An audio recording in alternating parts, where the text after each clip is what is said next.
दोस्तों, सागर एक लहर में बहुत बहुत स्वागत है आपका।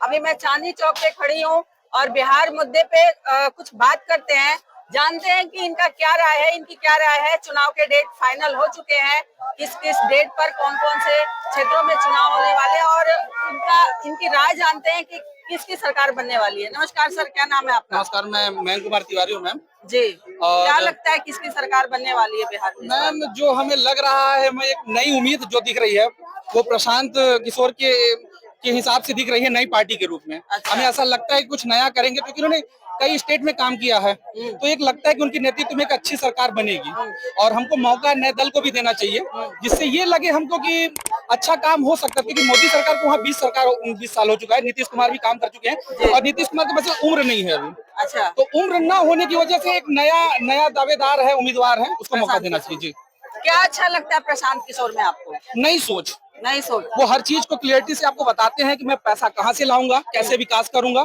कहाँ पे क्या कर सकता हूँ, एकदम क्लियरिटी है, कहीं पे कोई बाधा नहीं है, हर चीज को एकदम सही तरीके से बताते हैं। और इसलिए भी क्योंकि वो पहले काम कर चुके हैं हर चीज पे, तो मेरा उम्मीद है कि वो चीज को बदलेंगे। क्या दिखा आपको, जो जितने भी अभी तक काम किए उनमें क्या विकास दिखा नया आपको?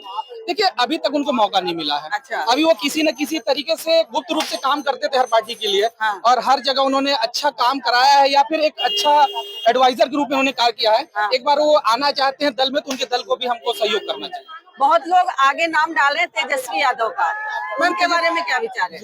तेजस्वी यादव का जैसे अभी कल का बाइट था, उन्होंने कहा कि हर घर हम सरकारी मतलब सरकारी नौकरी देंगे। हाँ। ये तो संभव नहीं है। हाँ। क्योंकि जब यदि सरकारी नौकरी का आंकड़ा आप देखिए तो ये कहता है कि 22 लाख नौकरी ही सिर्फ है। हाँ। और जो जनसंख्या है बिहार की बहुत ज्यादा है। हाँ। तो आप इस चीजों को, इस पे विश्वास नहीं करता कोई। यदि आप कुछ भी बोल देंगे कि मैं हर घर दूंगा, हर कुछ करूंगा, वो संभव नहीं है। आज वो दिन बदल गए हैं कि आप कुछ भी कीजिए और लोग इसको याद रखेंगे। ऐसे तो बहुत सारी वादे किए जाते हैं चुनाव से पहले। जी। अभी जैसे दिल्ली में चुनाव होने वाला था जी। सीएम का, जी। रेखा जी आई, जी। वादा किया गया था हर एक महिला को 2500 दिया जाएगा। जी।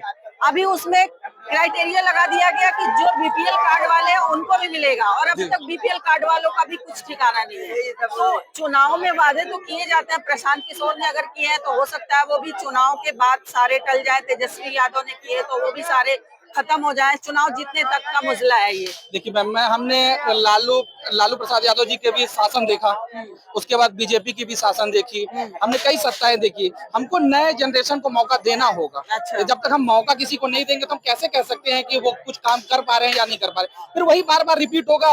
ये सरकार कहेगी कि हमको नहीं चाहिए, हमारे पास 2 ही दल हो जाएंगे, नेशनल। जी, आपने उनके पिताजी को नहीं देखा? देखा है, सुना है। आज के यूथ है, हम मीडिया से लेके हर चीज को जोड़ते हैं। आप ये बताइए, आप उनके बेटे को मौका दे रहे हैं, आपने उनके पिताजी को नहीं देखा काम के टाइम में? क्या काम कर रहे हो मैम? सर, हमने देखा है उनको। क्या इनके कहने का मतलब है उन्होंने काफी घोटाले किए हैं। जी, जी। तो अभी तेजस्वी यादव को अगर मौका मिलता है तो घोटाला वापस से शुरू हो सकता है, इनके कहने बिल्कुल होगा, बिल्कुल होगा। क्योंकि आप उस चीज को देख चुके हैं कि घोटाला पे घोटाला हो रहा है, कार्रवाई हुई है। अब जनता इतनी बेवकूफ नहीं है। यदि आपको सजा हुई है, शासन और न्यायपालिका के द्वारा हुई है, तो इसका मतलब है कहीं कहीं आप गलत थे। और उसके इम्पैक्ट तो सारा तो जनता जानती है कि नए को मौका दीजिए जो साफ सुथरा है। अभी तक कोई कुछ नहीं है, वो हर चीज को बहुत अच्छी तरीके से बता रहा है, उसको हमको मौका देना चाहिए। आप कुछ बोलेंगे? ये कह रहे मौका देना चाहिए, आपको लग रहा है मौका देना चाहिए? देखो, मौका तो इनके पिताजी को भी मिला था अच्छा। उस दौर में। हाँ। जब पिताजी तो ने उस टाइम पता नहीं था कि ये घोटाला करने वाले हैं। तो फिर अब ये बताइए आप, जब उनके पिताजी को भी मौका मिला है, 20-25 साल 50 साल तक का मौका मिला है, हाँ। हैं, तो क्या सुधार आया है बिहार में? हाँ। हैं? हाँ। अब एक बार नरेंद्र मोदी जी को कम से कम मौका तो दो। ये कह रहे नरेंद्र मोदी को मौका मिलेगा तो सुधार हो जाएगा। और अच्छा, एक बात बताइए, नीतीश कुमार तो अभी नरेंद्र मोदी के, उनकी सरकार 15 साल से है, तो क्या विकास हुआ है बिहार का? देखो, उन्होंने विकास तो करा ही है, हाँ। यूपी में भी करा आपको है। लग रहा है विकास हुआ है? विकास हुआ है। अच्छा। हाँ, अगर से कुमार विकास की नहीं होता हाँ। तो मोदी जी की 15 साल सरकारी कैसे टिकी हुई होती फिर? ये कह रहे हैं कि केंद्र सरकार में मोदी जी हैं इसलिए विकास हुआ है। अगर वापस से वहाँ नीतीश सरकार बनती है तो क्या विकास होगा?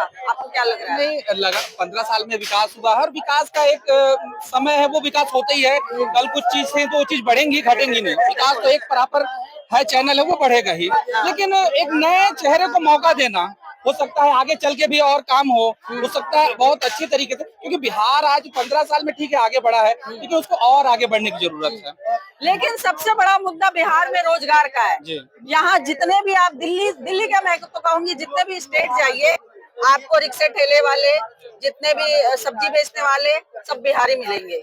तो वो ऐसा क्यों करते हैं कि वो अपना स्टेट छोड़कर अन्य राज्यों में जाते हैं? यही तो फेलियर का निशानी है मैम। यदि ये सरकार फेलियर नहीं होती, यदि सरकार फेलियर नहीं होती तो वो यहाँ क्यों आते? रोजगार वहाँ सृजित होता। बिल्कुल। और सेंट्रल में भी 15 साल से मोदी की सरकार है, वहाँ पे कौन सी फैक्ट्री, इतनी बड़ी फैक्ट्री लगी है कि वहाँ पे पलायन रुके? सबसे बड़ा मुद्दा तो पलायन का है।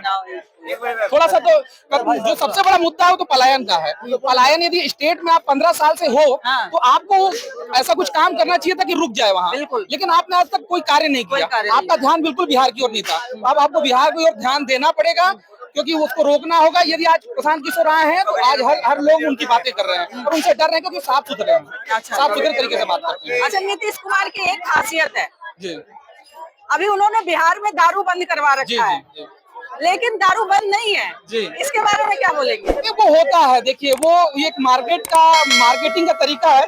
जो चीज आपको कम मिलेगी आप उसको लेना चाहोगे और अच्छे पैसे में लेना चाहोगे। बिल्कुल। तो वो ब्लैक कारोबारी तो चलता ही है, काला बाजारी हर जगह है। देखिए वो है, आप बोलेंगे वो नशा नहीं मिल रहा, नशा कहीं ना कहीं से मिल जाता है। वो चीज है और ये फेलियर है प्रशासन का। प्रशासन का आप बोलेंगे कुछ इसके बारे में? कह रहे प्रशासन का फेलियर है, दारू नहीं भी मिल रहा है और मिल भी रहा है, धड़ल्ले से मिल रहा है।